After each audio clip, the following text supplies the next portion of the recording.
and a guarantee of fulfillment and purpose. Nandyan ba yung yung mga taga-Novaliches? Hindi ko po alam. Naka-online ba sila? Sabi po kayo kung nandyan po kayo. Unahin yung taga-Novaliches, kasi kung natin sila, maglalagay tayo, baka pwede maglagay tayo ng camera. Pero nila nakikita yung whiteboard eh. Kaya yung mga nakakonektor sa wifi, pakitanggal muna para medyo bumilis yung ating wifi. Andiyan sila, Sai? Wala. Wala. Sige, okay na. Wala tayong Okay na. Ayaw na. Ayan. Okay. So, whenever we obey, anong pinapromote po sa atin? Prosperity and success. Pag hindi tayo sumunod, yung opposite. No? Nakikita natin yan sa nature. Mga hayop na nagha ng Panginoon, they really obey. No? Kaya nga, as long as we acknowledge yung laws ng Panginoon, nagsasabit tayo willingly. Tandaan po natin yan, ha? Willingly. For example, nagbibigay ka ng tithes. Ano ba ang law ng tithes? 10%. Ano yung law ng Panginoon sa tithes? Kapag nagbigay ka, ano yung law na sinasabi ng Panginoon? That the moment you give willingly and wholeheartedly, ano ang babalik sa'yo? More than, no? More than what you have given. Yun yung law ng Panginoon. Kaya sabi mo, nagtatites naman ako, bakit hindi ako nabibless? Check mo yung heart mo. Baka hindi ka nagtatites willingly. O baka ikaw ay grudgingly na nagtatites. So, because of that word na nag-exist doon sa tithing mo, hindi babalik sa'yo. Walang tandaan nyo, walang responsibility. Hindi ang judgment. It is not God's judgment. It is God's law. Already embedded. Sabi nga, nakasulat na yan, bago pa man tayo dumating, na pag ginawa mo, mayroong consequence. Halimbawa, putulin ko yung kamay ko, anong consequence? Ano sinasabi ng law of nature? Pag pinutol ko to, masakit, putol, tapos dudugo. Ganun lang po kasimple sinasabi sa atin ang salita ng Panginoon. Yung alam po, matigas ang ulo ng tao at gusto niya ang Diyos ang susunod sa kanya. Yun nga lang Matthew 6:33. Seek first the kingdom of God. Ano bang kasunod na hanapin mo? Righteousness. Well, you seek the kingdom, you also seek the righteousness. Ano yung sabi ng Panginoon? Pag ikaw ay nasa kaharian ng Diyos, dapat matuwid ka. Hindi po pwedeng ikaw ay nasa kaharian ng Diyos, tapos ikaw ay disappointed son of God. Diba? Kailangan niyo ba yung disappointed son of God? No. Noong una, tinatawag niya sarili niyang appointed. Hindi po siya appointed, disappointed. No? Ang Panginoon disappointed sa Kanya, sa Kanyang mga pinagagagawang kalokohan. So, sa tingin mo, kung gano'n ang iyong gagawin, ikaw ba ay magsasucceed? Hindi po. Kaya nga nagtatago na siya ngayon eh.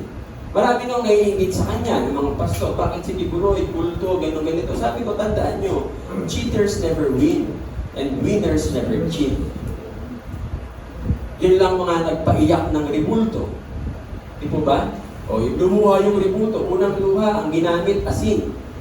Naloko na yung mga tao. Sumunod na ginamit yung, ang tawag doon, yung takwati. Kasi binubutasan lang yan dito eh. Tapos yung, bakit ko alam eh, dati ako Katoliko eh. At kilala ko kung sino gumagawa. Naging member pa natin sa church. Kung natatandaan nyo. Si Merlin. Si Brother Merlin na naging pastor na. Oh, taga Pampanga yun sila. Yung tatay niya, gumagawa ng rebulto, tatanungin pa, ano pong gusto nyo, naghihimala o hindi? Kita niyo na? Pag naghihimala, abay mas mahal. Pag normal lang, mura lang. Siyempre, gusto mo yung naghihimala para maraming pera. O, pag gusto mong dugo ang inuluha, kakwati ang nilalagay, binubutasan po itong bumbunan. No? Tapos puputo ng kakwati, ilalagay dito. Tapos may butas yung mata. In time, yung kakwati, nagkakatas. Anong kulay ang katas nun? Pula. Di habang nagdadasal yung mga devoto. Hala! Lumuluha! Kakagulo na kayo. Himala! Tapos lalabas si Nora Honor. Walang himala! Ano nangyari sa mga yun? Nasaan na si Judel Nieva? No, ngayon ay Judela Nieva. Ano na siya? Babae na. Hindi ko alam kung babae pa talaga. Nagpa-sex change na rin. Kaya lang pala naghima-himala para kumita ng marami, mapa-opera yung sarili niya. Pero wala din. Kita nyo, may consequences mga kapatid. No? We have to submit. Dapat, we have to do that willingly, not grudgingly. Submit to the law of God willingly. Kasi, lahat ng hindi nagsasubmit sa Panginoon, tandaan nyo, mga umaatake sa Panginoong Jesus, may pinagkakalag yan eh. Mga nagsasabi na, kulto yan, yung ginagawa nyo, hindi tama. Tingnan yung buhay nila. Tingnan niyo ang buhay kung anong meron. Either yung health-wise, hindi maganda. Pero pag nag-surrender ka sa Panginoon, sabi niya ng Panginoon sa book of Prophet Ezekiel, I don't want to kill men. Ang gusto niya sa tao nagbabago. Ang problema, yung tao ayaw magbago. Kaya ang Panginoon, napipilitan na i-implement yung law. Hindi siya ang pumatay. Kundi in-implement niya yung law na matagal lang nandito bago pa man tayo ipanganak. Diba sa mga kabataan, ano ang batas? Ano ang batas sa mga kabataan? Sundin mo, honor your father and your mother, and you will live longer. Totoo ba yan? Yung mga anak pa na hindi sumusunod sa magulang, sumusuway sa magulang, namamatay pa ng maaga. Oo, 100% I can say that. Ang dami ko nang nakita. Isa nakakilala ko pa eh, matigas ang ulo. Anak, huwag kang lalabas. Sabi ng tatay niya. Matigas ang ulo. Nag-stick out na talaga namang tumakas. Pagdating dito sa may Meralco, may 7-Eleven pa dyan. Ang nagingatan, dyan pa eh. Ginagawa yung kanal. Naglalakad sila, tropa. Hinabol ng kabilang tropa. Di takbo. Pag takbo niya, siyempre yung kanal ginagawa pa lang. Yung mga bakal naka-straight pa, wala pang hollow blocks. Tinalo niya yun. Kasi height lang siya ni Wally. Akala niya matangkad siya. No? Tinalo niya, pagtalo niya, kinapos. Pagdating sa kabila, ito yung bakal. Yung paa niya, ito. Tuhog. Dito lumabas yung bakal. Yung mga humahabol sa takot, natakbuhan din. Naiwan siya mag-isa. Buhay pa naman ngayon. Yung nga lang, siya ngayon si Pilanton. Nang ayos-ayos ang katawan niya. Sinabihan siya ng tatay niya, anak, huwag ka nang lalabas. Inuulit-ulit pa, nandun po ako nun, kung sabihin. Nagkukwentuhan kami. Lumabas. Sabi ko, nakpo, ang tigas ng ulo. Hindi nakita ng tatay, lumabas. Kaya kung may pagkalalagyan, awit na. Mga bandang alas 12, tumatawag sa akin. Humihingi ng tulong. Saan dadaling ospital? Sabi ko, matigas ang ulo ng anak ko. Hindi yan nga lang inapon. Tandaan yung pagsunod sa magulang. Napakalaking bagay na. You will never succeed in your life.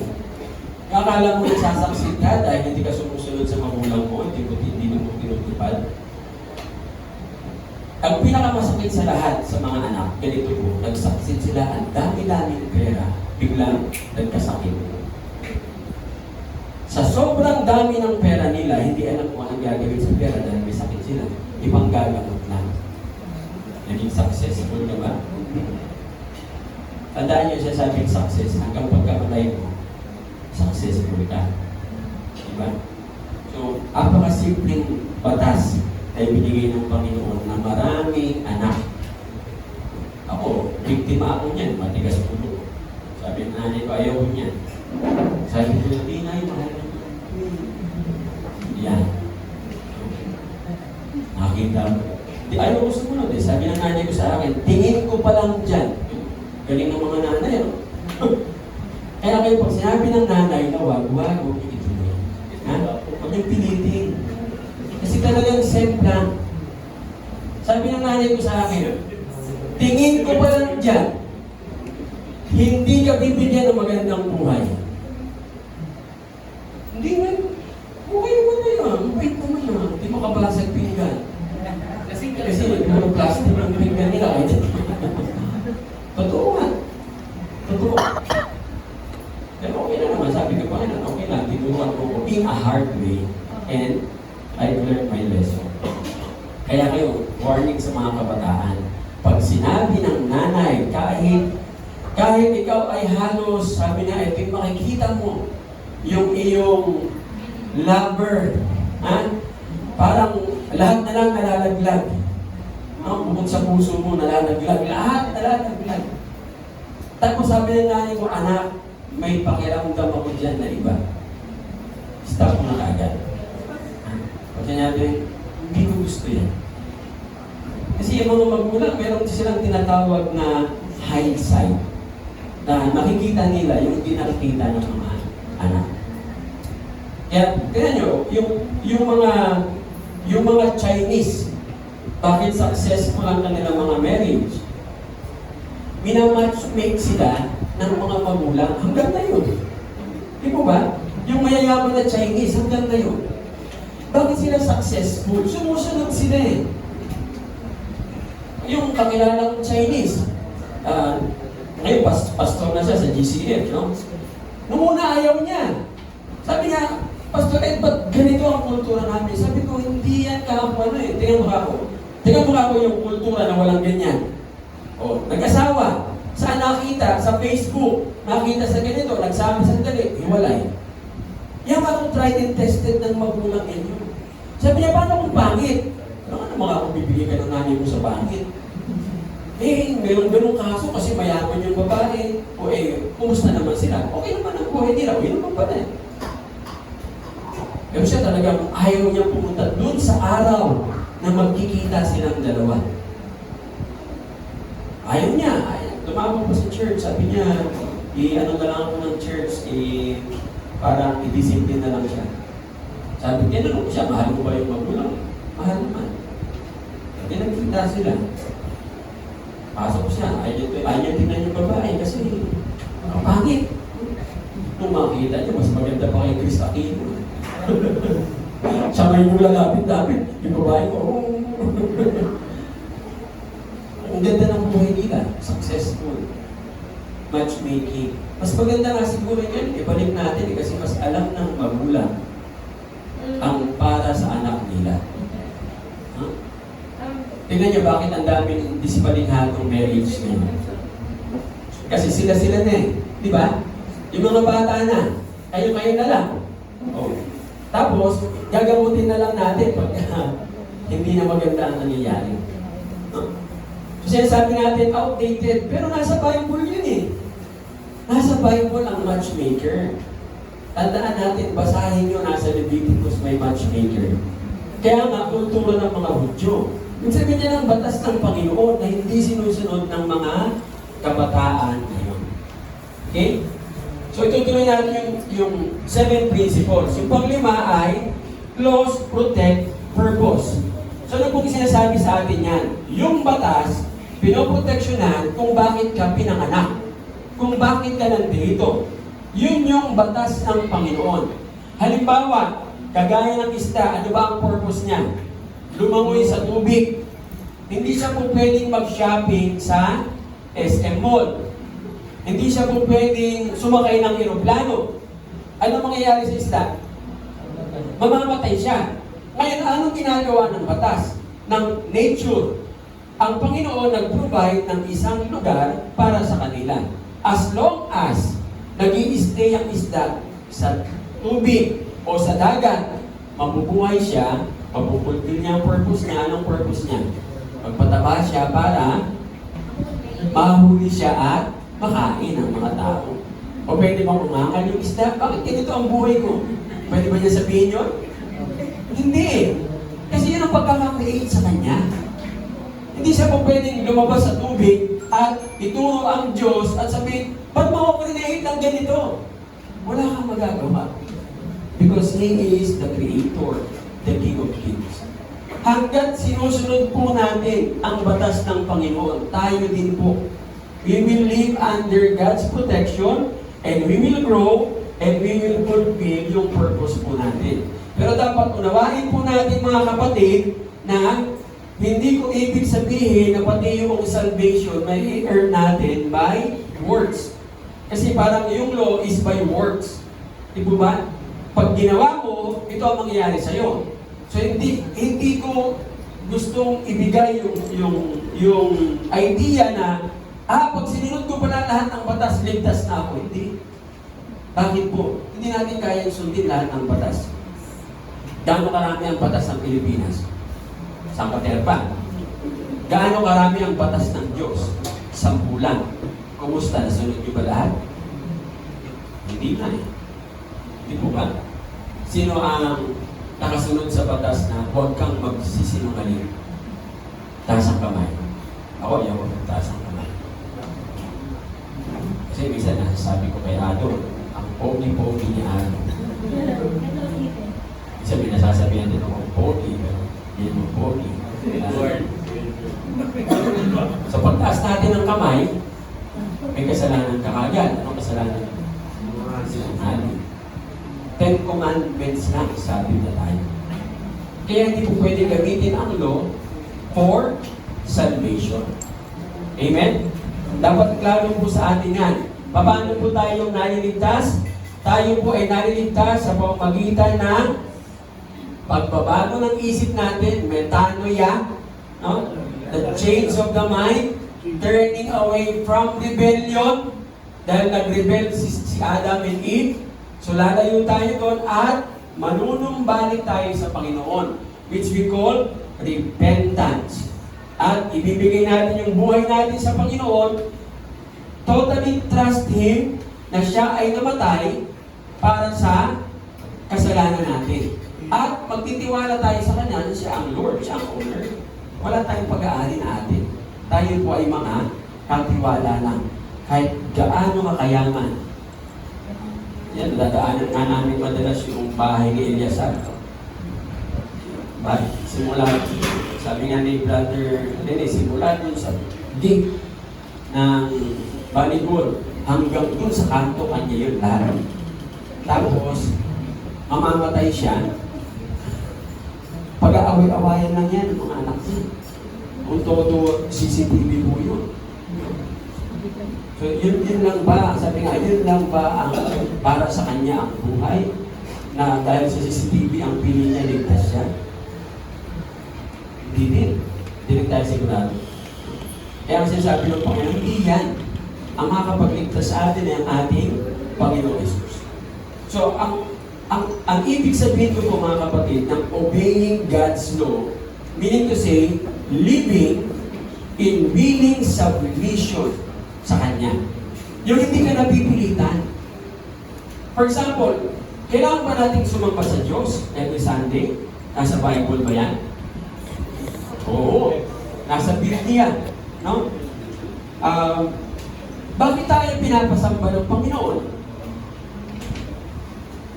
Para kanino ba yan? Para kanino ba ang worship? Para sa Diyos o para sa atin? Para sa atin. Di po ba? Kasi pag hindi tayo sasamba sa Diyos, makakalimutan natin ang Creator. Kung trabaho ka lang ng trabaho, Lunes hanggang Sunday, wala ka nang ginawa kundi magtrabaho, mamamatay kang puyat, payat, salat. Kasi nag-e-effort ka lang sa sarili mo. Na sinasabi ng Panginoon, napakadali ng buhay, magtiwala ka lang sa akin. Pag nagkaroon tayo ng konting problema, nawiwindang kagad tayo, nakakalimutan natin may Diyos. Bakit? Hindi ka sumasamba eh. Pati yung Sunday, inakaw mo. Ngayon, ito ang tanong. Okay, sumasamba ka. Are you coming to church in total and willing submission? O nandito ka dahil pinupulfill mo lang ang isang tradisyon, ang isang obligasyon. So, umaattend ka ng church Habang papunta ka rito, hirap na hirap ka na. Sunday na naman. Sayang may kliyente pa sana ako. Do you think you will prosper? No. Can you cheat God? No. Alam ng Diyos yung puso mo na nandito ka, napilitan ka lang. Tandaan natin, cheaters never win, and winners never cheat. Punta tayo sa church, willingly, no? And wholeheartedly. Ibigay natin sa Panginoon. Kasi He owns us. Wala tayong pag-aaring-ating our time. Sa Diyos yan. Hindi sa atin yan. Kaya never exchange yung worship day sa anumang bagay na gagawin mo. Kasi, mga kapatid, kung meron tayong computer na nag-keep ng record, ako I believe, may napakalaking computer sa heaven na lahat ng ginawa natin. Tsaka yung computer na detalyado, every second, naka-record yun. Bakit ko nasabi yan? Naalala ko si Congressman Al. Naalala si Congressman Al. Yung naging member natin doon sa... magkasabayan sila ni Atty. Ano ngayon? Olivan. Yan. Si Congressman Al ay... minister ko pa yan sa pulungan. Mga ilang tapos nakalaya din. Kasi parang napagbintangan din siya. But eventually, ito sa court, napatunayan na hindi siya sangkot. Yung testimony niya na namatay siya, natatandaan niyo yun? Na nung mamatay siya, nasa hospital siya, tapos alam niya patay na siya. Pati yung doktor alam patay na siya. Tapos, nakita niya yung sarili niya, sabi niya sa isang malaking kwarto, na kulay puti lahat. Nag-iisa lang daw siya, nasa gitna siya, hindi siya makagalaw. Maya-maya daw, yung kwarto, naging sinihan hanggang sa likod niya. At yung wall na yan, ipinakita yung buhay niya simula nung pinanganak siya. Detalyado, sabi niya, detalyado nakita ko lahat. Pati yung kalokohan ko nung bata ako, lahat daw. At habang pinapakita sa kanya, wala na siyang nagawa kundi umiyak ng umiyak at sabihin sa Diyos, Panginoon, kasi parang proud siya na tao eh. Pili niya, self-righteous siya, wala siyang ginawang masama. Politiko siya na mabuti, hindi siya nagpayaman. Kaya sabi niya, pupunta siya sa langit. Only to find out, kung mamatay siya, sa impyerno pala ang punta niya. Kasi inisa-isa ng Diyos yung buhay niya. Simula baby. Sabi nga niya, wala pa akong 7-year-old, umiiyak na siya. Umiiyak na siya saan? Sa dami ng kasalanan bago siya mag-7 taon. At wala na lang daw siyang, tuloy-tuloy na yun. Hanggang nag-elementary siya, high school, hanggang sa nagsabi siya, sabi niya, Panginoon, patawad. Buhayin mo lang po ako. Babaguhin mo yung buhay mo. Blackout. Nagising siya, doon kung saan siya namatay. Nabi. Tapos yung mga doktor, nagtaka, paano nangyari yun? Patay na siya. At umalis siya sa pagka-katoliko. Kasi na-realize niya, mali yung pinanggalingan niya. Mali yung tinuro sa kanya. And he started reading the Bible. Alam niyo kung anong kinamatay niya? Diabetic siya. Yung ubo niya sa dulo, hindi na nasusuplayan ng dugo. Sa kanya ko natutunan yung gamot sa diabetes. Kasi, nung siya ay, sabi niya sa Panginoon, meron po akong karamdaman, Lord. Ano ang igagamot ko para mabuhay pa ako ng mahaba? Sabi ng Panginoon sa kanya, maglaga ka lang ng tanglad. Ayun ang ginawa niya. Pag-uwi niya ng bahay, nung nabuhay na siya, inutusan yung mga tauhan niya, tanggalin lahat yung mga halaman na dekorasyon na walang kwenta. Palitan lahat ng tanglad. Kaya yung bahay niya dito sa Inarawan, anong subdivision niya? Yung pang mga San Valley. Yung likod niya, yung bahay niya, ang laki ng lote. Pag makikita niyo po, puro tanglad. Umaga, tanghali, gabi, tanglad ang iinit niya. Gumaling siya. Yun lang po, yun niya. Ginawa niyang juice ang tanglad. Kita niyo, mababa ang buhay niya. Kaya nakapag-Bible study pa kami sa bahay niya. Naka-attend sila Atty. Oliva kasi kliyente siya si Atty. Oliva. Pati si Atty. Oliva nakakilala sa Panginoon, naakay sa church.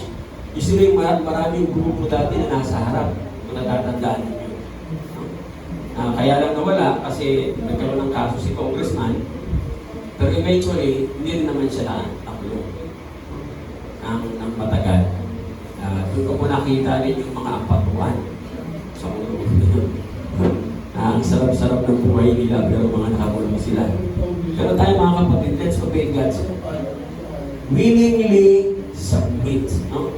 Kasi nga, pagka sinabit ang sarili natin sa Panginoon, in-honor natin yung salita niya, kung ano man yung, sabi nga, kung ano man yung proposition ng Panginoon sa Bible, mangyayari sa iyo.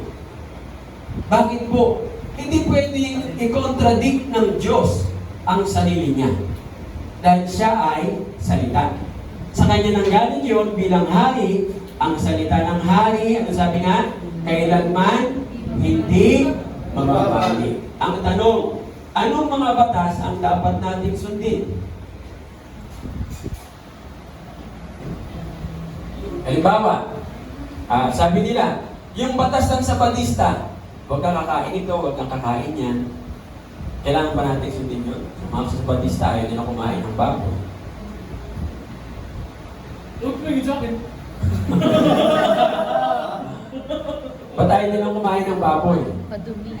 Ang Sabatista ganito, hindi sila kumakain ng baboy kasi feeling nila pag kumain sila, narurumihan yung katawan nila.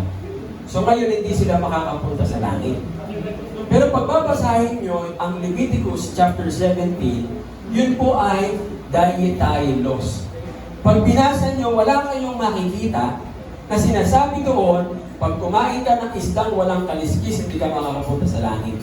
Ang sinabi lang ng Panginoon sa Leviticus, ito ang mga hindi ninyo kakainin, tapos sa dulo, pag ginawa niyo yan, hahaba ang buhay nyo. Ano yun? Isdang walang kaliskis.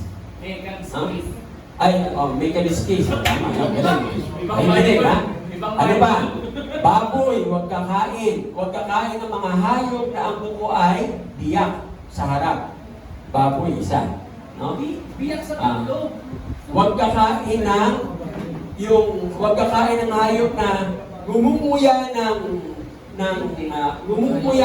tawag ito, damo, pero wala siyang lugar na yung naluruminig pa. Yung baka, pag niliya niya, may lalagyan pa siya bago niya ilagay sa bituka. Sabi ng Panginoon, pag hindi ganon yung hayop na gumumuya ng damo, huwag yung kainin. Marami pong ganyan. Ang kambing, meron din sila. Kaya mga safe na kainin, sabi ng Panginoon, kambing, baka. Kalabaw, ganun din. Meron din silang lagayan. Diba yung, awapunan nyo yung sa mga, tawag ito sa mga nag-aalaga niyan, inaalam nila kung tama ba yung binubutas pa nga nila yan dito. Tapos nilalagyan ng, kukunin nila yun, kukunin nila yung damo, titignan kung tama, tapos ibabalik. Tapos ibabalik yung takip. Hindi namamatay yung baka, hindi namamatay yung kalabaw. Sabi ng Panginoon yun. Sabi ng Panginoon, huwag na huwag kayong kakain ng baboy. Bakit? For it is unclean for you. Pangalan pa lang. Baboy. Di po ba? Kanin, baboy. Ako nag-alaga ng baboy. Alam ko pagkain ng baboy. Ang baboy para tumaba. Pakakainin mo ng kanin baboy. Hindi mo pwedeng pits lang. Pag pits lang, payat yan. Ibibenta mo. Saan mo kukunin yung kanin baboy? Ano ba naman ang kanin baboy? Uod. Sa totoo po ako, lumaki ako, nakapag-aral, nakagraduate. Hindi ko sinisiraan ang baboy, hindi ako graduate. Nakagraduate ako dahil sa baboy.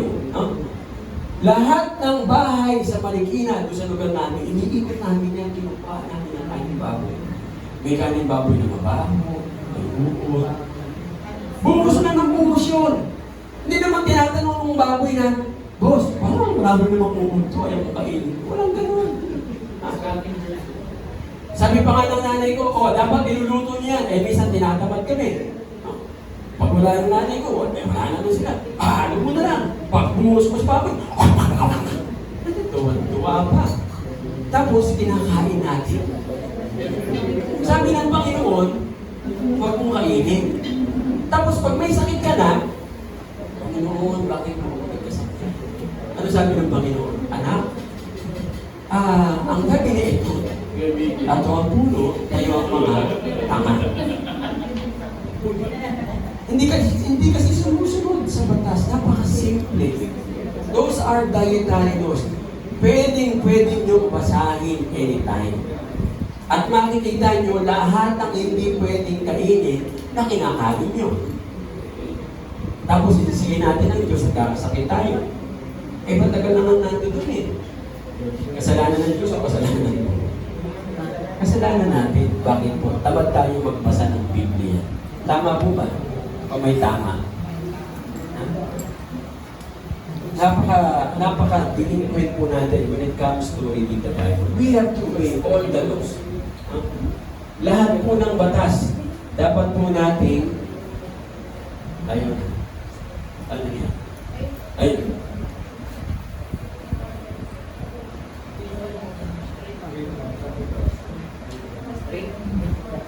Ayan. So, lahat ng batas, dapat po nating sundin. Yung nga lang, sangkaterba. Di po ba? Pero ito napakabuti sa ating Panginoon. Yung 10 Commandments, pinaliit pa niya. No? So, anong ginawa ng Panginoon? Yung 10 Commandments, ginawa niya dalawa. Ano yung una? Basahin natin. Love the Lord your God with all your heart, with all your soul, with all your strength. Okay, hindi naman po tayo mga Hapon. Ano po? Kasi pag Hapon ang bumasa dyan, rob the Lord your God. So you rob God. You don't love Him. So, paano natin mamahalin ng Panginoon? Lahat. May iwan sa'yo? Wala. Bakit po? Siya ang nagmamayari. Klaro po ba? No? So, with all our heart, pag sinabing with all your heart, pwede mo bang ipagpalit ang Panginoon sa boyfriend, sa girlfriend? Pag Sunday? Hindi. The moment you do that, you do not love Him with all your heart. Ano pa? With all your soul, with all your emotion. Soul represents emotion, no? And with all your strength. Tapos yung pangalawang utos niya, love your neighbor as yourself. Anong napunan niyo sa dalawang utos? Una, founded siya sa love. Ano pa? Sige po, mag-analyze po tayo. Kailangan po kayo turuang mag-analyze ng word kasi magtuturo din kayo. Ha? Ano? Sarili. Ano yung sarili? Pagmamahal sa sarili. O, paano? Ano yung pagmamahal sa sarili? Tayo, oh, mahiya. Pag hindi naman yun, may bayad eh. Ay, ako po kayo. O, ano, sige. Sa una, hindi, compare mo. Compare, contrast. Compare and contrast, no? Yung una, ano? Yung pagmamahal sa Diyos ay? With all. Lahat-lahat, okay? Yung pangalawa, Ibibigay mo sa kapwa mo. yung ano? Yung pagmamahal. So, paano mong mamahalin ng Diyos? Lahat-lahat. Paano mong mamahalin ng kapwa?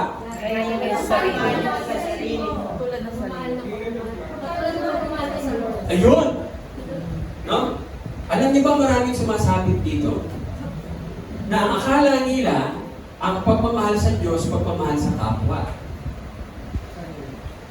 Di ba? If you love God, you love your neighbor. Hindi mo pwede. Bakit po? Ang Biblia, hindi sinabi na ang pagmamahal sa Diyos pareho sa pagmamahal sa kapwa. Nakuha ninyo? Ang pagmamahal sa Diyos, lahat-lahat. Ang pagmamahal sa kapwa, kanino kinumpir? Sa pagmamahal mo sa sarili mo. Bakit? Kasi pagmamahal mo sa sarili mo. Ano? Dahil mahalin yung sarili mo po. Pagmahal mo ang sarili mo, Kaya Kaya mo rin magmahal ng iyong kapwa. Kung paano mahalin yung sarili mo, kaya mo rin silang mahalin. Kaya mo rin silang mahalin. Maraming nagmamahal ng sarili na hindi marunong magmahal ng kapwa. Sobrang selfish. May mga ganun, di po ba? Sobrang mahal ng sarili. Wala silang pakialam sa kapwa nila. Basta ako kakain, wala akong pakialam sa inyo kung magutom kayo. Mahal niya sarili niya. Ang sabi po rito, love your neighbor as yourself. Sabi ng Panginoon, ang pagmamahal sa Kanya, walang comparison. Pero yung pagmamahal sa kapwa, i-compare mo sa pagmamahal mo sa sarili mo. Hindi sa pagmamahal sa Diyos.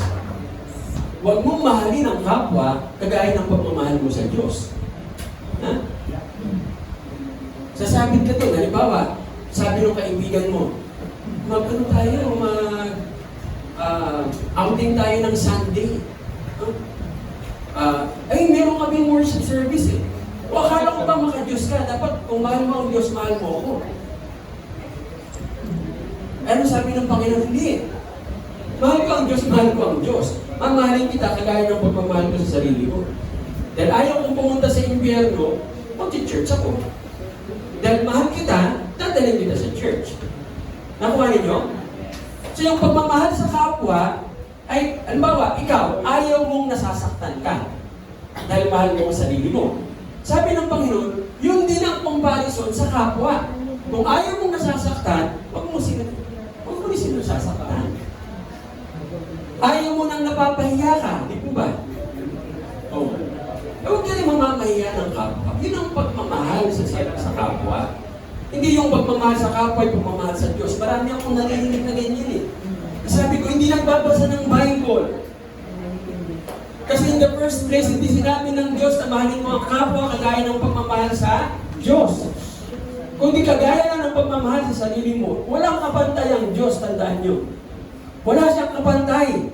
Hindi natin pwedeng ikumpara yung pagmamahal sa Diyos sa pagmamahal sa anak. Ang anak mo ay neighbor lang.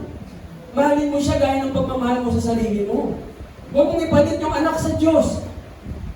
Sabi ng anak, tayo mag-church ngayon. O sige anak, hindi tayo mag-church kasi mahal na mahal kita. Kagaya ng pagmamahal ko sa Diyos. Ano sabi ng Diyos? Dispalinghado ang utak mo. Anong tawag doon? Pag anong klaseng pagmamahal? Idolatry. Putting other things first before God. That's idolatry. Ang idolatry, hindi lang po yung mga ribu-ribulto. Ang idolatry, anything na inilalagay mo, first thing first, bago ang Diyos. That's idolatry. Kaya nga ang idolatry, pwedeng ang anak, pwedeng ang asawa, pwedeng ang nanay, pwedeng ang tatay, pwedeng ang trabaho. Huh? Idolatrous ka pagka Sunday, dapat nasa church ka, nagtatrabaho ka pa din. Pasalamat ka pag binigyan ka ng Panginoon ng amo na pinapayagan ka mag-church. Di po ba? O halimbawa, ang laki ng kita mo. Sobrang laki ng kita. Pero sabi ng boss mo, pero Sunday may pasok tayo. Ano gagawin mo kaagad? Ha? Hindi ka pa man nagsisimula, mag-resign ka na. Tandaan niyo mga kapatid, hindi ka makakadalawa tatlo makakahanap ka ng trabaho, mas malaki pa ang sweldo. Bakit? You obey the law. It is already written. Ang kailangan po natin gawin ay sundin lang po. Ultimo ang Panginoong Jesus, sinabi po niya yung dalawang yan. Anong tawag ng Panginoon niya sa dalawang yan? The greatest commandment that needs a great commitment. And anong resulta niyan? Great blessings. Si Pablo, sinabi ni Pablo, pagmamahal din, love does not harm to its neighbor. Therefore, love is the fulfillment of the law. Yan ang pundasyon ng batas, ang pagsunod, love. Sundin mo ang Diyos dahil mahal mo siya. Huwag yung napipilitan ka. Pag napipilitan ka, huwag mong gawin kasi walang resulta yan. You will never ever be blessed. But if you do that wholeheartedly, the Lord will bless you. Sundin mo ang batas ng Panginoon, it will protect you. I-disobey mo ang batas, ano mangyari sa'yo? Ano nangyari? Curses. Huh? Ganun lang po kasimple ang sinasabi ng Panginoon. Sumunod ka, you will be blessed. Huwag kang sumunod, curses ang kapalit. Yung binabasa po natin na Deuteronomy 28, 1-13, pag binasa po ninyo yung 15 pababa, curses po yun. Kasi sa 15 ang sabi, but if you disobey, all these curses will be upon you. Okay? Pang-anim na purpose na dapat po natin matutunan. The purpose of the law is to protect. Ano po yun? Yung constitutional covenant. Ano po ba ang constitutional covenant? What is a constitution? Law. Law. Diretso yun. Ang constitution ba ay batas? Pwede ba natin i-define constitution is law? Agad-agad?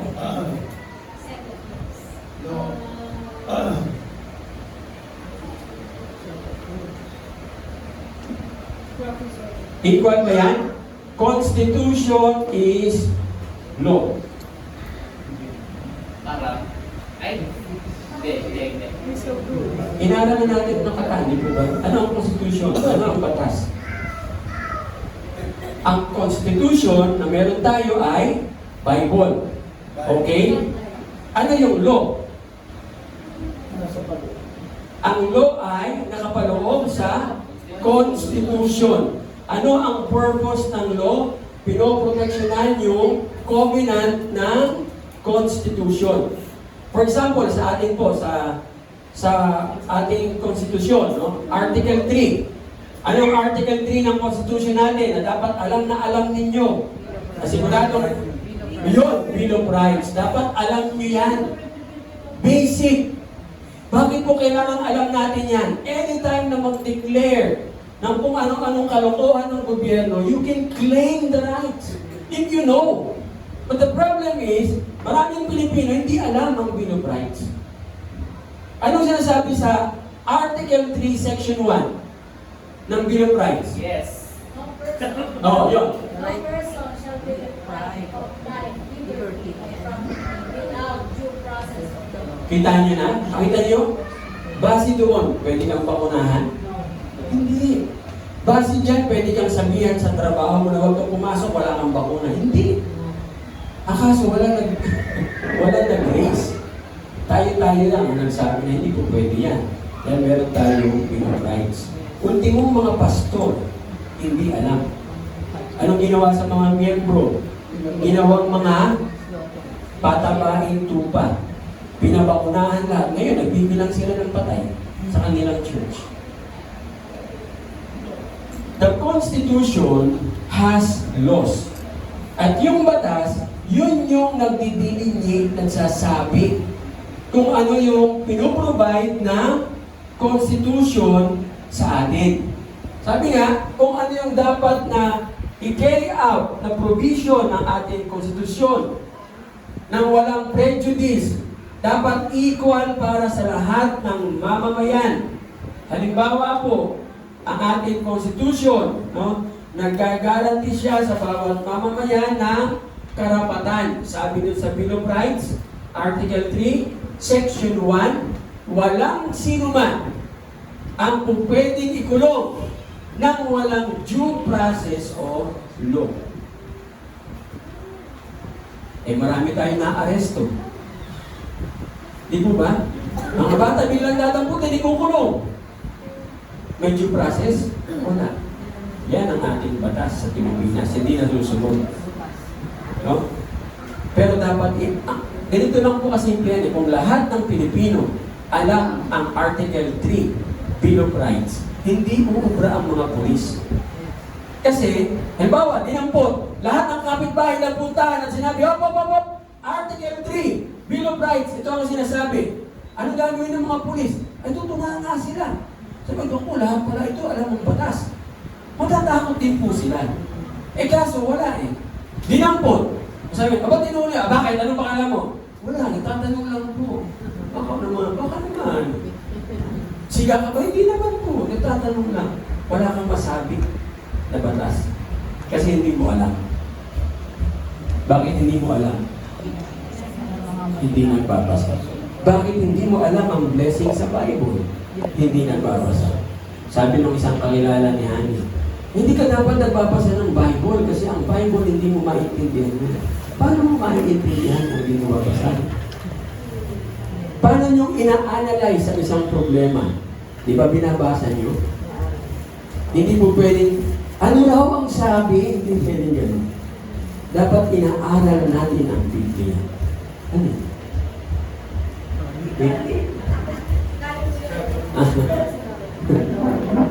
Okay. So, trial by jury. Tandaan natin, dinesign yan ng Constitution na inilahad ng batas sa ilalim ng Constitution na yon. Ganon din po sa kaharian ng Panginoon. Ang batas ng kaharian ng Diyos nakadesign para proteksyonan po tayong lahat. Pero mga kapatid, ito po tandaan natin, ito po yung kaibahan ng batas ng salita ng Diyos. Ang batas ng Panginoon ay unilateral. Tama.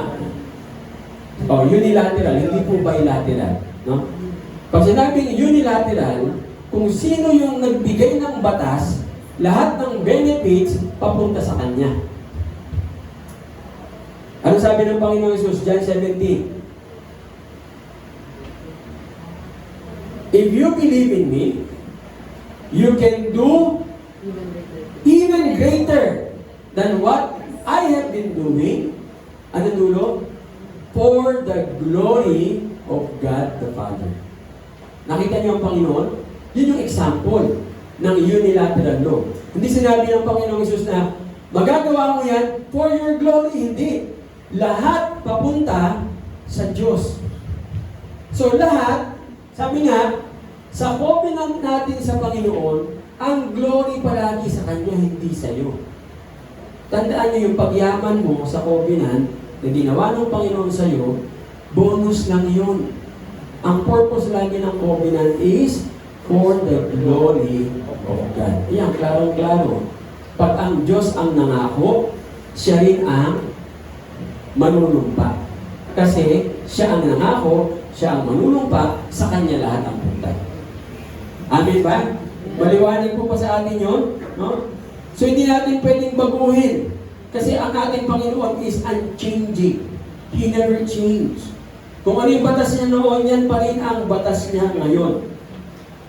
Kaya nga po mga kapatid, yung tinatawag na constitutional covenant is back up, yung Bible back up by laws. Yung buong Bible, nakapaloob yung mga batas ng Panginoon na dapat inaalam natin. Di po ba? Halimbawa, yung Constitution sa Bible, yung article about blessing. O, ano ang batas? The Lord will bless you if. Puro if. Bakit po? Kasi nga unilateral. Papunta sa Kanya lahat ang blessing. At kailanman, hindi po pwedeng ma-shake ang salita ng Diyos. The Word of God is unchanging. Kaya ano po ang pinaka-importante mga kapatid? Napaka-importante na tayo po ay mayroong tamang translation. We need to have a good grip of the Bible with proper translation. Meron bang translation naman eh? Marami. Pero isa po ang binabasa ng marami na kahit ako nung binabasa ko yan noon, ganun din ang interpretation ko, mali pala ako. Pero dinidepensahan ko kasi sabi na sa Bible. Hindi nabasa ko sa Bible, ganito eh. But when I started digging deeply, nakita ko may mga mali translation. Ito po, bigyan ko ng example. Una, Hosea chapter 11 verse 12. Anong sabi po dyan? Basahin natin. Judah yet ruleth with God. King James Version. Okay? New King James Version. Judah still walks with God. Pareho ba? Pareho? Pareho. Ruleth and walk with. No? NIV. Judah is unruly against God. Tama ba? Pareho ba yung unruly sa ruleth and still walks? Ano ibig sabihin ng unruly? Negative yun. Hindi siya sumusunod sa Diyos. Yung translation ng King James Version at New King James tama. Pagdating sa NIV, mali. Bakit kaya? Taas ang kamay ng mga nagbabasa ng NIV at pinagtatanggol niyo pa ang NIV. Wawarakin ko po ngayon ang NIV niyo. Sa ngayon, ayaw ko nang maniwala kasi sinasabi na from 1980 down.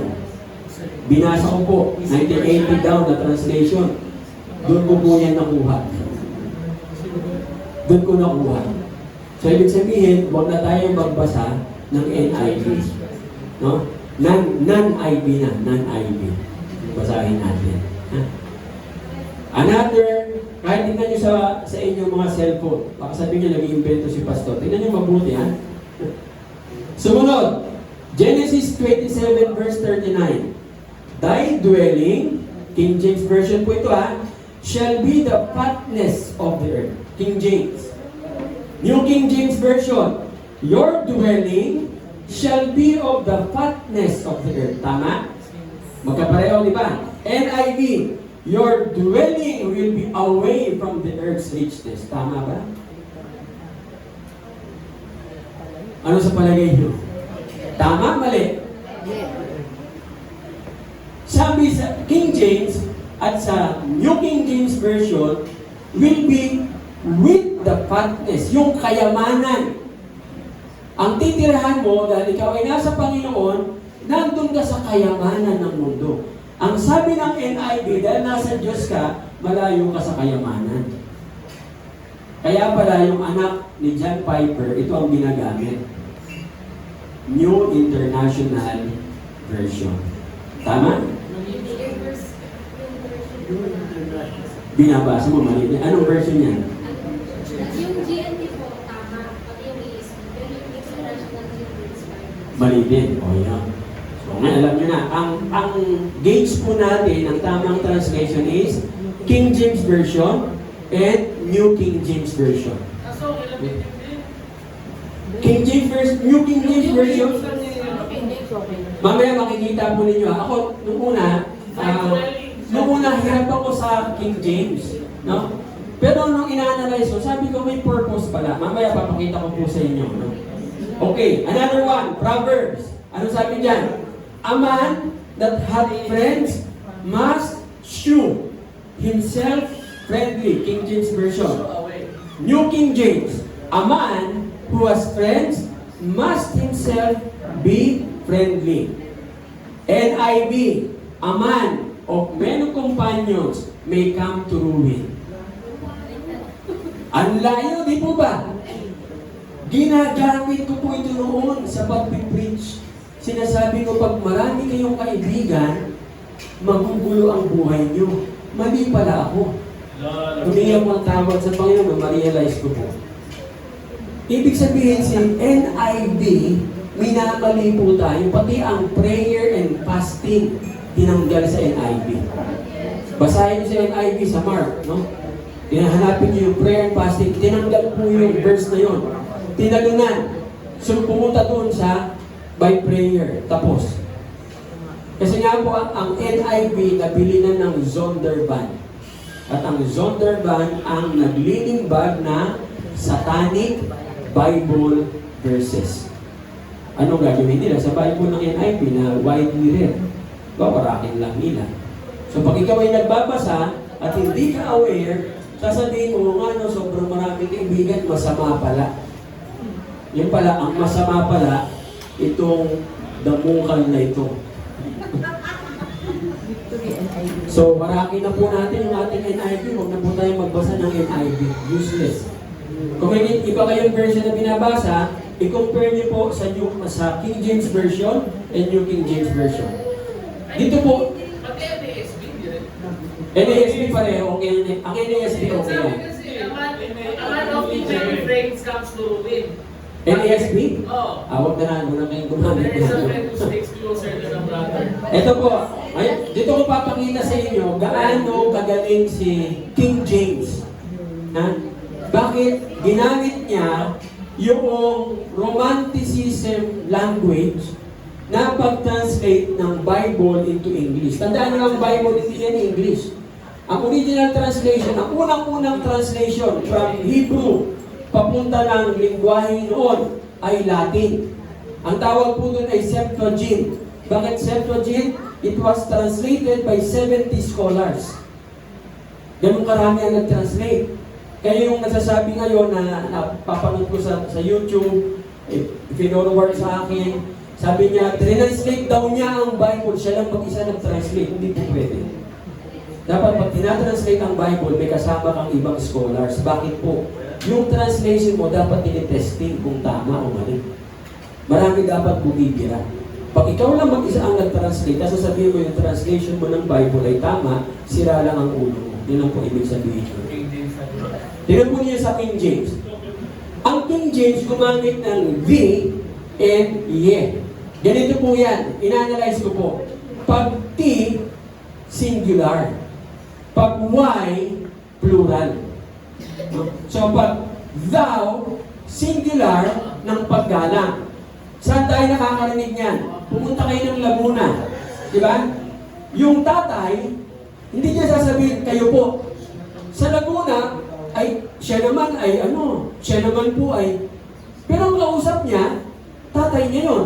Na pwede niya sabihin, kaya naman po eh. Bakit? Highest respect, singular. Yun yung thou.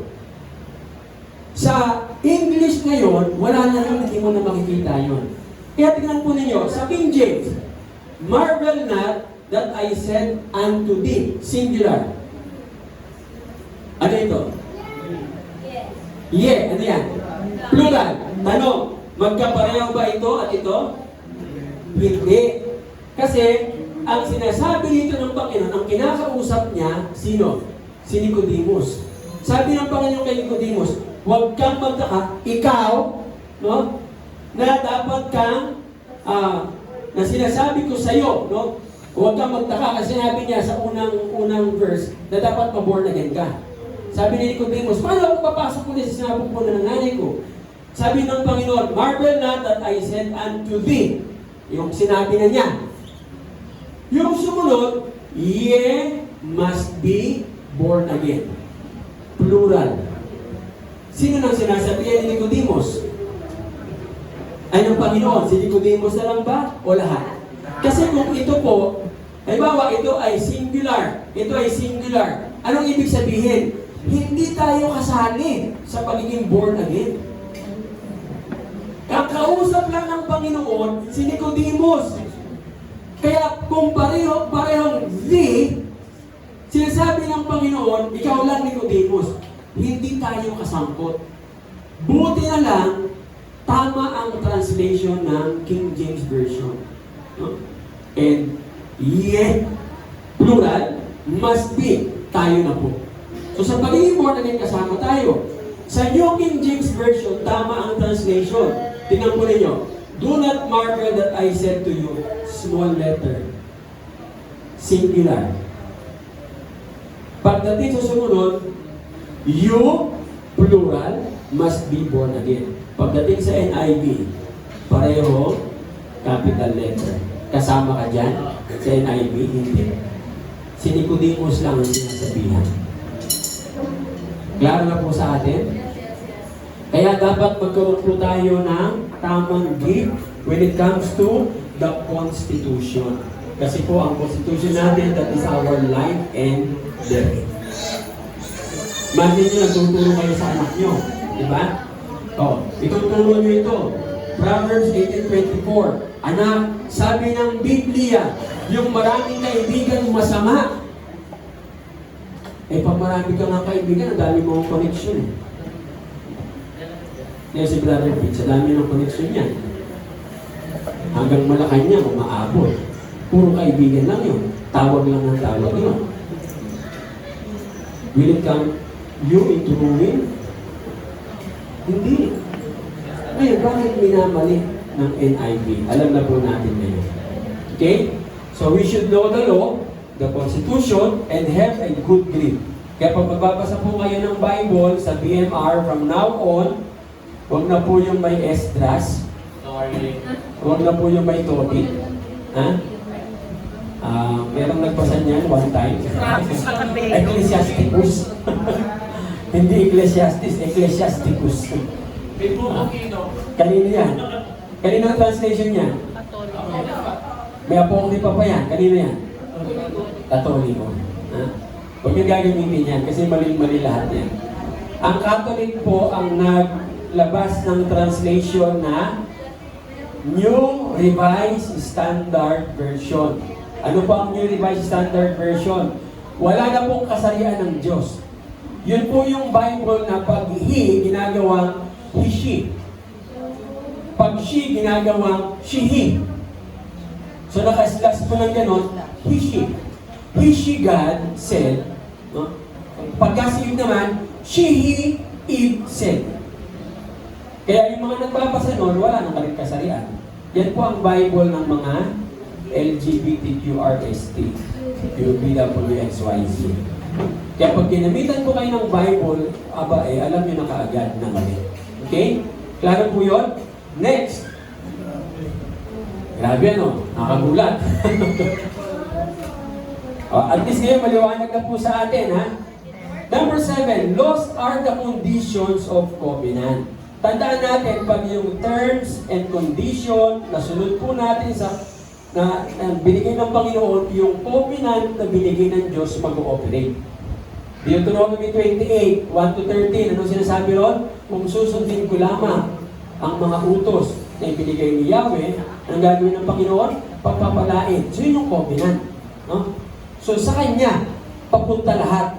Dapat susundin natin, tapos yung pangako niya, gagawin niya. Ang isang matinding covenant na dapat huwag natin kakalimutan is Matthew 18:18. Pakibasa po. Matthew 18:18. Sino nakakita na? Huwag na kayo magbabasa ng NIV, ha? Either King James Version or New King James Version or Amplified Version. Medyo okay pa yung Matthew Amplified. 18:18. Ano sabi dyan? Assuredly I say to you whatever. Sila yung nagpiprint ng satanic Bible verses. Sila, yung grupo yan, Zondervan. Oh, Catholic, they recognize nila. Tayo hindi. Anong sabi Matthew 18:18? Surely I say to you, whatever you bind on earth will be bound in heaven. Whatever you loose on earth will be loosed in heaven. Okay, tinan po ninyo yan, ha? Hindi po yan binding and loosing na spiritual. Ang binding and loosing na spiritual nasa Matthew chapter 12. Ito po is about covenant between two persons, no? Diba, kagaya na sinasabi ko, ang covenant is unilateral. Nag-covenant tayo, pero yung galing yun sa Diyos. So anything na in-agree natin dito sa lupa, ang sabi ng salita ng Diyos, in-agree rin sa heaven. So kung ano yung pinag-agreehan natin dito sa lupa, no? Mga kapatid, actually sabi ko, Lord, ayaw ko itong gawing example. Pero lagi akong, in my prayer, mamaya pati sa example, no? Pinaalala sa akin ng Panginoon, if you will not explain this, their blood will be upon your hands. Dahil hindi sila umaasenso, eventually, ang dulo kasi ng covenant is death. Pag hindi ginagawa, nakita na po natin yan, dalawa. Sa atin mismo nakita natin. Yung isa, ano nga yun, si Riley, pangalan? Si Dudoy. No? Napakasimpleng covenant lang po yun sa tithes. Sinabi niya sa amin. So we've agreed upon. Okay, Dudoy, sabi mo, opo. Pagkatapos, nagawa niya, nag-promote ka agad siya. Eh nung lumaki na ang sweldo, nanghihinayang ng ibigay. Kasi malaki na eh. Hindi niya binigay. Bigla siya nagkasakit sa barko, pinababa. Check up dito sa baba, wala namang sakit. Hindi makasakay. Kaya sabi ko, baka may kasalanan ka, humingi ka ng tawad sa Diyos. Humingi ng tawad, at sabi niya, ibibigay ko na po. Nagpa-check up, walang sakit, sakay ulit. Pagsakay, hindi naman nagbigay. Pagbaba niya. Yung isa, 5 million. Nagpa-pray. No? Pastor, mag-pray po natin, 5 million. So, nag-pray. No? Tinatanong, kapatid, kumusta na yung 5 million? Okay na, tuloy na tayo prayer, Pastor. Nasa kanya na pala. Kaya pala yung partner niya nagtatanong, Pastor, meron bang bigay sa church na, wala. Sabi ko, bakit? Ay, naku, nasa kanya na pala. Tapos pa ba ang sabi, ako po ay gagawa ng mission possible. Ayun, pinatay siya ng Diyos. And when I read the Bible, any covenant done na hindi mo gagawin, hindi mo tutuparin, ang dulo, kasi our God is love, yes, but God is just. Kukunin ka niya. Bigyan ko po kayo ng example. Ayaw ko pong gawin example to, pero sinasabi ng Panginoon, kailangan kong gawin. Dahil marami ang naapektuhan. Pag kayo po ay nangutang, nag-covenant po kayo. In that covenant, sinabi nyo, magbabayad ako ng ganitong buwan. Pagkatapos hindi ka nagbayad, hindi ka na nagbabayad, tinatakbuhan mo pa, o hindi ka man lang nagsasabi. Anong mangyayari sa negosyo mo? Lalagapak po yan. Tandaan ninyo. Paano mong, ang sabi ng Panginoon sa Leviticus, anything na ginawa mo sa covenant na hindi mo nasunod, at kasi sabi ng Panginoon sa Ezekiel, ayaw kong pumatay ng tao. Ang gusto ko, magbabago sila. Kaya sabi dito sa Ezekiel, kaya Ezekiel, sabihan mo sila. Dahil pagka sila ay hindi nagbago, dahil hindi mo sila sinabihan, yung dugo nila, pag pinatay mo sila, nasa kamay mo. Kaya sabi ko, Lord, kailangan ko bang sabihin sa church? Yes, sabi niya, kailangan mong sabihin. Dahil maraming nabubuhay sa curse sa church. Umutang. Tapos hindi nagbayad. Tapos yung kanyang negosyo, tataas, lalagapak. Tataas, lalagapak ng dalawa. Hindi ba kayo nagtataka bakit hindi umaasenso ang negosyo?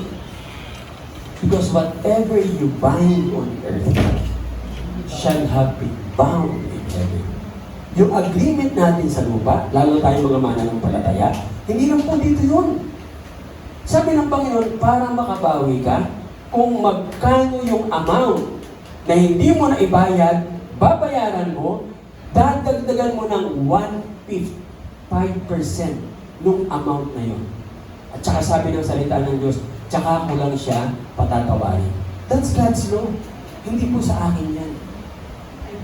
Kaya kung meron po kayo, hindi po, wala po kong pinapatamaan. Ito po ay sinabi ng Panginoon na kinakailangan pong tuparin. Kung gusto ninyong umayos ang buhay, mapagpala dire-diretso, kung meron kayong atraso, di ba sa Facebook nakikita natin madalas, ang utang dapat bayaran. Huwag niyong tatakbuhan. Tingnan niyo pamangkin nila, Sister Edna. Magkano ang utang nun? 50 plus. Ano nangyari sa negosyo niya? Di ba? Lagapak lang ng lagapak. Until one time, kinonfront si Sister Edna. Magbayad ka ba? Kahit pa isa-1,000 lang. Para mabawasan. Ganun na ang ginawa. Dinahandahan. Ngayon, wala nang utang. Ano ang buhay niya ngayon? Maayos na. Pero nung hindi siya nagbabayad, ang daming sempla nung ginawa sa negosyo. Mga kapatid, hindi ko batas yan. Yan ay batas ng Diyos na matagal na niyang nilagay dito sa lupa. Na pag hindi natin sinunod, lalo na kung kapatiran pa, mas matindi po. Dahil yan ay anak ng Diyos. Kung talagang hindi mo kaya ng bayaran ng lahat, unti-untiin mo. Kahit magbigay ka ng 5,500 kada buwan, magugulat ka. Ganun lang ginawa naman yun. Magkano kaya mo sa isang buwan? 1,000 lang po. Sige, dahan-dahan. Ngayon, wala na siyang utang.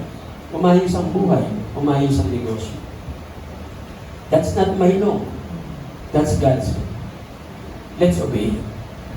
Kung meron tayong dinargabyado financially, kasi tandaan natin, yung covenant, yan po ay warranty. Di po ba? Di po ba yung manufacturer, ginagaranti niya yung warranty kung yung produkto ginamit mo ng tama. Pero pag hindi mo ginamit ng tama, ano mangyayari sa warranty? Tanggal yun.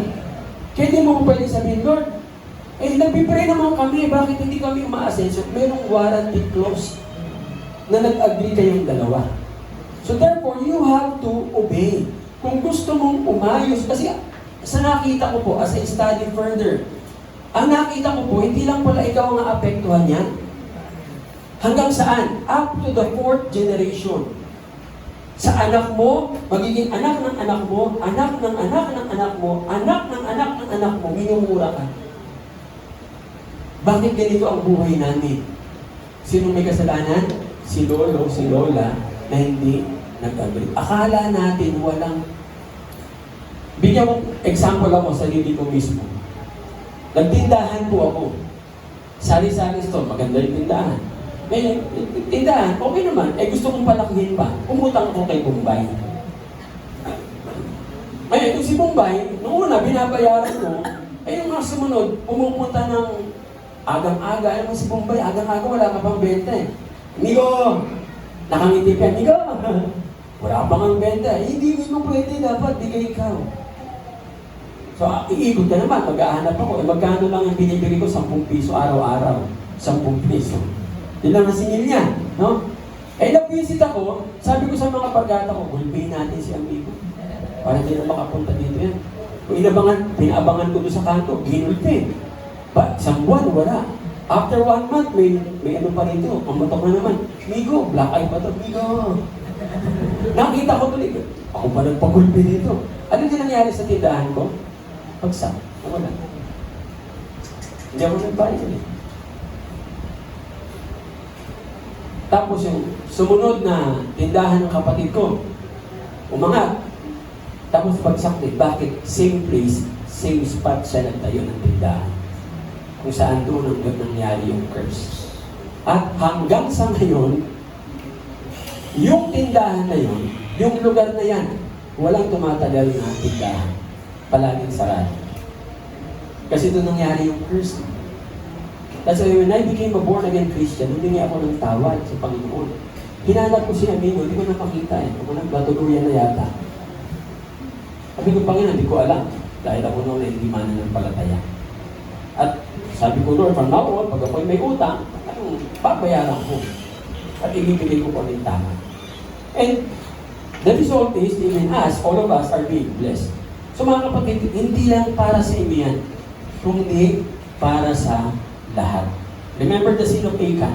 Siya nang nagkasala. Sinong nadali? Buong sambahayan. Nadamay. Kasi nga, the law is sabit-sabit yan. Damay-damay po. So, pag na-violate natin yung covenant, yung condition sa covenant, yung covenant will be nullified. Yung manufacturer, hindi na responsible sa atin. Amen? Klaro po ba yun? Okay. So, sa kaharian ng Diyos, hindi rin po iba. Pareho rin po. Sa kaharian ng Diyos, may covenant. Kaninong covenant? Sa hari. Ano ang nakaspecify? Blessing. Tama po ba? And benefits. Pero pag hindi mo sinunod, may consequences. May penalties.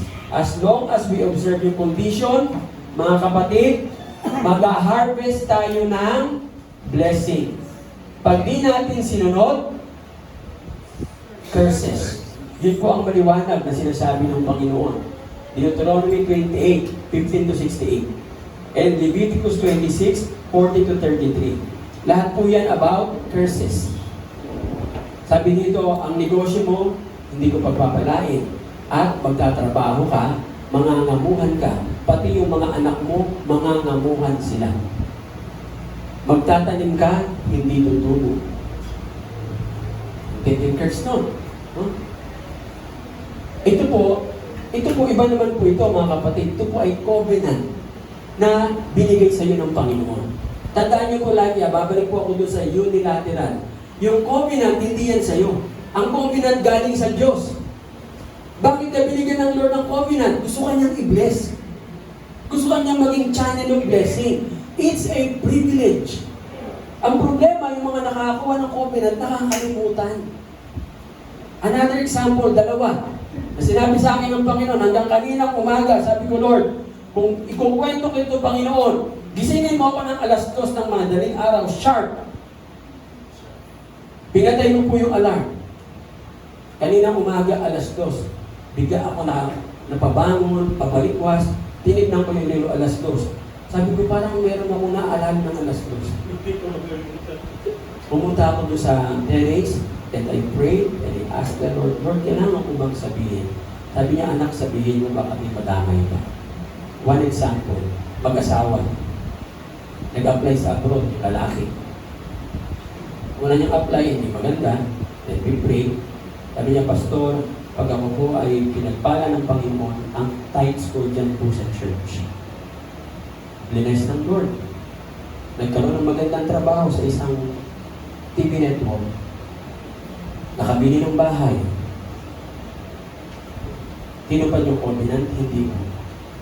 Ang paliwanag, hindi po kami nag-church. No, it's a covenant. And the covenant came from God, not from you. So you cannot nullify the covenant. So ano mangyayari? Dahil galing sa Diyos, hindi mo sinunod, may consequences na iha-harvest mo dahil hindi mo sinunod. Ang katwiran niya, Pastor, dito kami nag-church. Sabi ko, pero may covenant kayo, hindi mauunawaan ninyo. Hindi nga po. Because it is a covenant. What happened next? Bahay nila nabenta. Nagkaroon sila ng anak na magaling magbenta ng bahay. Uuwi sila, wala silang bahay. Nagtrabaho sa abroad ng matagal. Pupunta dito, walang kita. Hindi ko na kailangan sabihin ng pangalan. But the Lord says, use that as an example to warn each one of us. Whenever you make a covenant in this church, it has to be fulfilled in this church. Kaya hindi ko pwede sabihin, pwede ko bang ibigay yung tithes ko doon? Hindi po pwede. Ako nga pwede. Minsan nasa isang church ako, gusto kong i-abot yung tithes ko na, ay, hindi pala, Lord, dito ako naka-covenant. Kaya dito ko binibigay. Ano binibigay ko sa iba? Offering. Kaya nga tithes and offering eh. The tithes should be given kung saan ka nag-covenant, offering doon kung saan ka pupunta. May namit kang pastor, ginausap pa ng Diyos, ang ibibigay mo, offering. Halimbawa, ang tithes mo nito, 2,000. Sabi ng Panginoon sa'yo, may namit kang pastor, anak, bigyan mo yun ng 2,000. Lord, tithes ko yun eh. Di, binigay mo ngayon sa pastor. Lord, nakapag-tithes na ako ah. Tama ba yun? Hindi. Ang binigay mo sa kanya, offering. Ang tithes ibigay mo kung saan ka nag-covenant. Nakita po ninyo?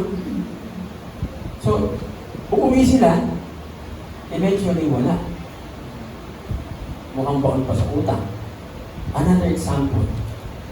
Kaya sabi ko, Lord, pag dumating kakausapin ko at sasabihin ko, kasi ang sasabi ng Panginoon, para makabayad ka. Ganun palagi. Kung magkano yung hindi mo na-tithes, ibibigay mo plus 5% nung total. Otherwise, hindi ka patatawarin ng Diyos. Mabigat, mga kapatid. Mabigat. No? Kasi ang Diyos ay, hindi niya pwede baguhin yun. Kanyang mo yun eh. Diba? Another example. Ito, kailangan nyo. Bago po umalis dito, nag-apply sa abroad. Pastor, pagdating ko po sa abroad, magbibigay po ako para sa youth. Monthly. At magbibigay po, dito po sa church ang aking tithes.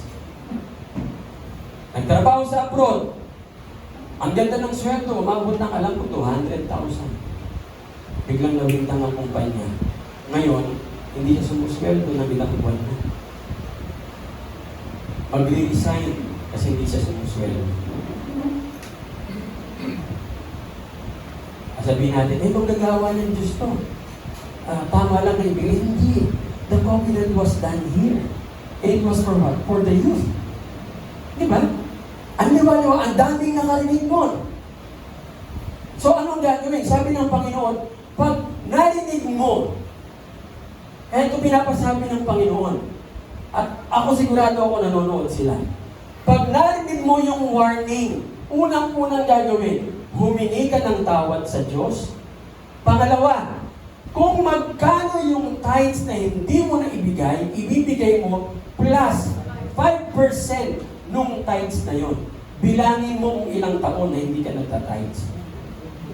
Sabi ng Panginoon, pag hindi mo gagawin, huwag mong sabihin sa akin na, ay born again na ako, mahal. Hindi nga. Salvation, hindi problema yon. Walang problema ang salvation doon. Mamamatay ka, pupunta ka sa langit. Pero mamamatay ka, kasi sabi ng Panginoon, anak, susunduin na kita. Bakit? Hindi tama yung ginagawa mo. Baka magkalat ka pa. Di po ba kayo mga magulang gano'n? Pag ang anak niya nagkakalat sa labas, ano ginagawa niyo?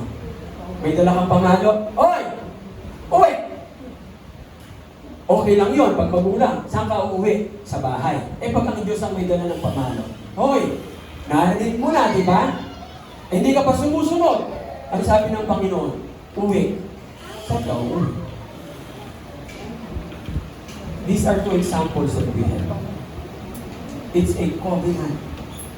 Tandaan nyo ang tithes. Hindi yan sa inyo. Hindi yan sa inyo galing. Na nagkaroon ka ng desire na mag-tithes.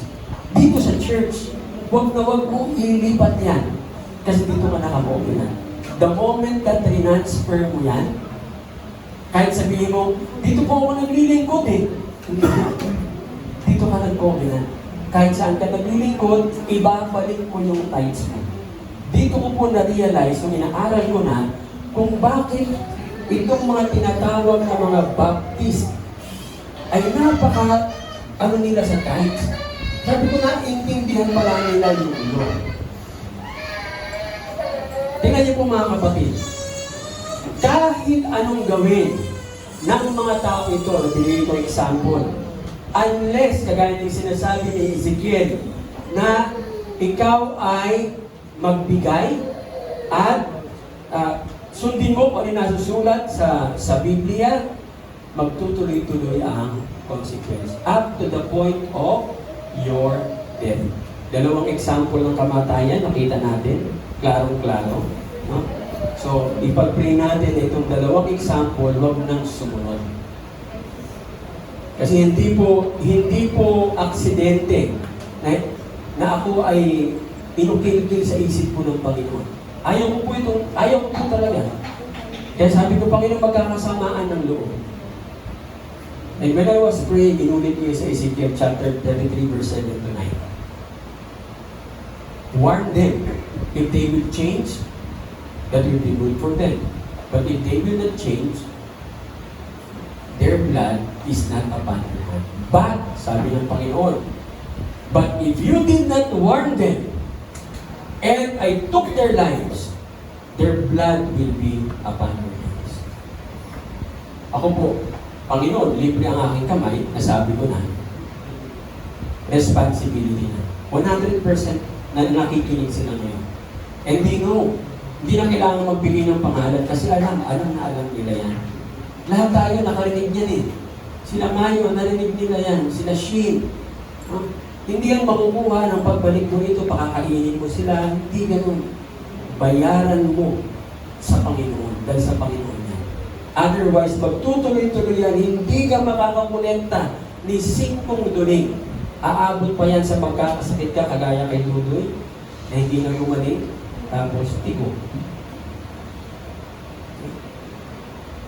Kaya, huwag po natin sundan mga kabataan. Kayo, alam ko kaya po inalaw ng Panginoon kasi gusto ng Lord, pagpalain kayong lahat. Amen? God wants us all to be blessed. Yan lamang po ang gusto sabihin sa atin ng Panginoon. And I do believe, mga kapatid, no? Ikakat ko muna dito kasi medyo na tayo. Tutuloy ko na lang next time. I do believe, inalaw ito ng Panginoon because God has a plan for all of us. Ano plano po ng Diyos? Lahat po tayo dito will become God's channel of blessing. Ngayon, ayaw ng Diyos na natutunan na tayo, ipumabagsak pa rin tayo. Bakit? Kasi mayroong certain portion ng life natin na hindi natin sinunod yung covenant. So, ano gagawin natin? Now that you know, obey. Because if you will disobey, consequences will happen. Ganoon na naman kasimple ang ating Diyos. Ayaw nga niya na nasasaktan tayo. Kaya lang tayo nasasaktan, kasalanan niya, tayo rin. Parang yung mga bata, di ba, ayaw natin yung anak natin nasasaktan. Sasabihin natin yung bata, anak, huwag mong idududut yung kamay mo dito, ha? Makukuryente ka. Titignan ka ng bata. Ayaw mo siyang masaktan. Di po ba? Eh dahil matigas ang ulo, idudutlot. Ngayon, pag nakatutlot, saka ngayon nangaw. Ikaw naman, bilang anak mo siya, kukunin mo. Eh, nakasaksak pa rin yung kamay niya, no? Kaya pagkuha mo, dalawa na kayo. Nadadamay ka din sa kasalanan. That's the law. Okay? Kaya po sa atin, God wants us to be blessed. Amen? Amen. And the Lord allows this to be preached because He has a great and wonderful plan sa ating lahat. Napakatindi po ng plano ng Diyos sa atin. Nagsimula ng Wednesday na doon ako nagkaroon ng parang kakaibang encounter with God. Ina-assure niya na the blessing is about to come. And kaya dapat mag-purify mo tayong lahat. Kasi mahirap tumatanggap tayo ng blessing, hindi pure yung heart natin. Our God is holy, and He wants us to be holy. Dapat wala tayong nakatago. Kung alam mo may kasalanan na, hindi ka agad ng tao dyan. Napakabait ng Diyos natin. Sobrang bait ng Panginoon natin.